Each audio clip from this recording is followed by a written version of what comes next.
하백인 여러분은 그리스도 안에 계십니까? 로마서 3장 24절 말씀입니다.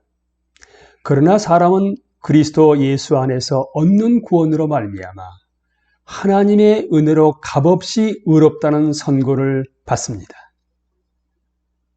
그리스도 예수 안에서 In Christ Jesus. 그리스도 예수 안에 계십니까?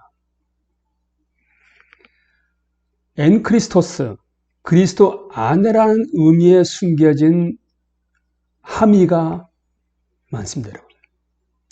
그래서 콘스탄틴 캠벨은 바울이 본 그리스도와의 연합이란 책에서 이렇게 우리한테 알려주고 있습니다. 연합이라는 용어가 지닌 가장 큰 문제점은 이 용어가 상태나 존재 양식을 나타내는 정적인 표현이라는 것입니다. 참 우리가 번역이 어렵죠. 그 연합이란 이 용어는 어떤 영적인 실제를 나타내 주기는 하지만 역동적인, 정적이 아니라 역동적인 느낌을 전달해 주지는 못한다는 것입니다. 그런데 그리스도 안에 여기에 숨겨진 함의는 연합으로 정적인 표현으로 끝나는 게 아니라는 것입니다. 특히 이 용어는 참여적인 요소, 이건 능동적이죠. 동적이죠.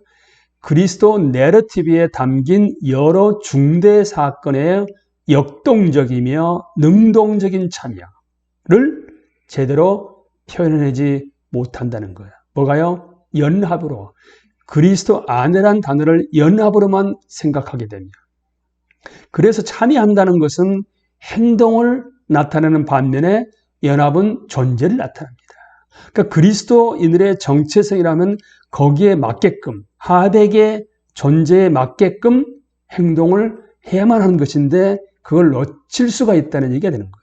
물론 그 연합은 암시적으로 identification을 합일이라고 국내에서 번역을 했습니다. incorporation, 편협이나 통합보다는 더 낫지만 연합이라는 용어가 이 두 개념을 자동적으로 떠오르게 하지는 않기 때문에 부연 설명이 요구됩니다.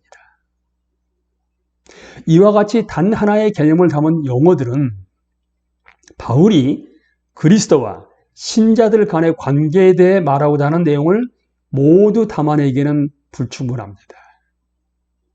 그게 번역이 어려운 점이죠.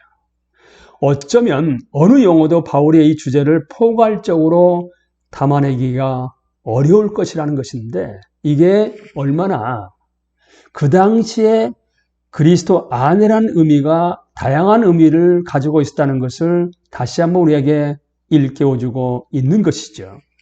그래서 그 저자는 이 주제를 그리스도 안에를 올바로 담아내기 위해서는 네 가지, 그렇게 연합만이 아니라 참여, 합일, 통합이라는 네 가지 용어가 모두 요구된다고 제안합니다. 그리스도 안이란 한 단어 안에, 한 단어는 아니죠. 엔 크라이스토스이기 때문에 그 구절 안에, 구문 안에 네 가지 의미가 포함되어 있다는 것이죠.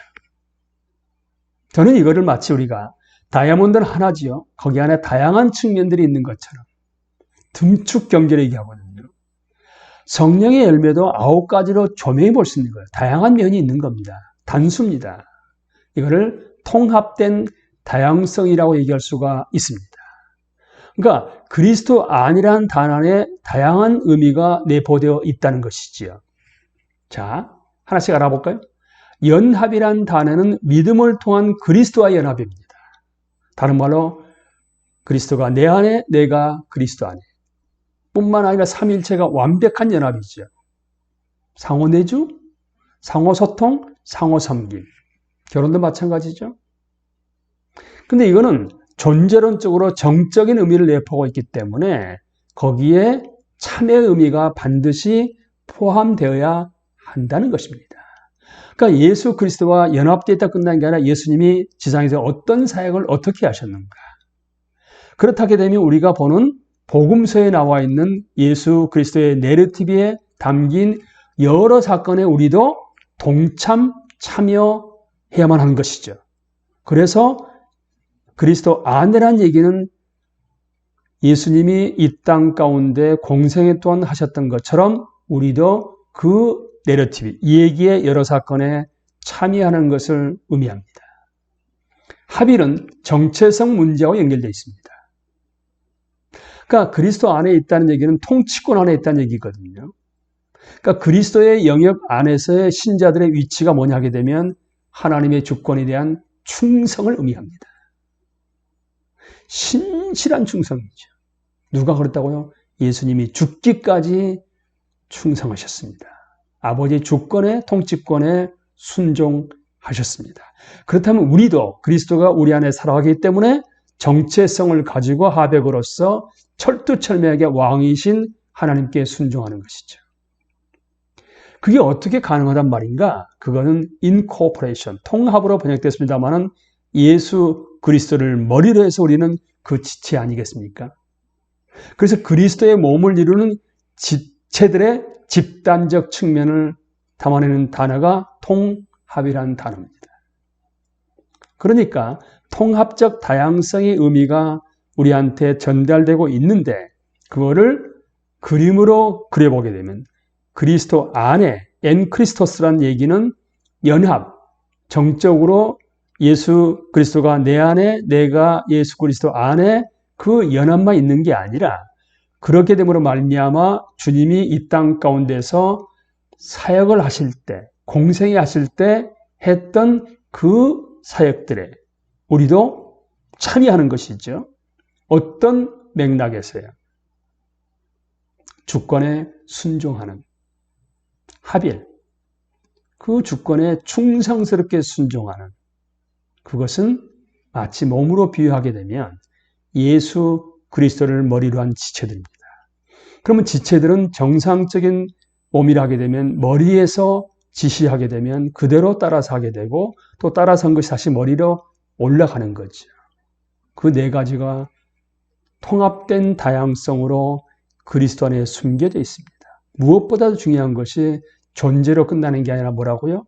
삶으로, 행위로 통치권에 순종하게 됨으로 말미암아 하나님 나라 확장에 쓰임받고 또한 빛과 소금으로 이 땅 가운데 하나님을 증거하는 예수 그리스도를 증거하는 삶으로 살아가는 거지요. 정리해 볼까요, 여러분? 하백, 그리스도인 신자는 믿음을 가지는 순간 예수 그리스도와 연합합니다. 어떻게 이게 가능하단 말인가? 이 연합은 우리 안에 성령의 내주하심으로 확립됩니다. 그래서 성령의 내주함으로 말미암아 우리는 그리스도의 죽음과 부활에 참여하게 됩니다. 그것은 다른 말로 하게 되면 세상에 대해서는 죽고 그리스도의 영역에 우리가 합일체가 되어서 다른 말로 하게 되면 통치권에 순종하는 자, 하나님의 주권에 순종하는, 충성스럽게 순종하는 자가 되고 그리스도의 영역의 한 지체로서 이제 우리가 그리스도를 머리로 해서 그 안에 지체로서 그리스도의 몸에 통합되는 겁니다.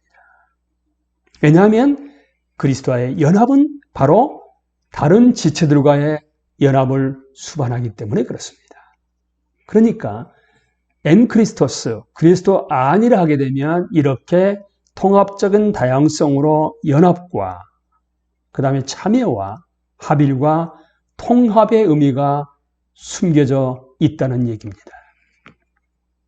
성령에 의해 믿음으로 예수 그리스도와 연합되고 하나님의 백성들에게 통합됨으로써 하나님의 다양한 은혜를 하백 여러분 향유하십시오.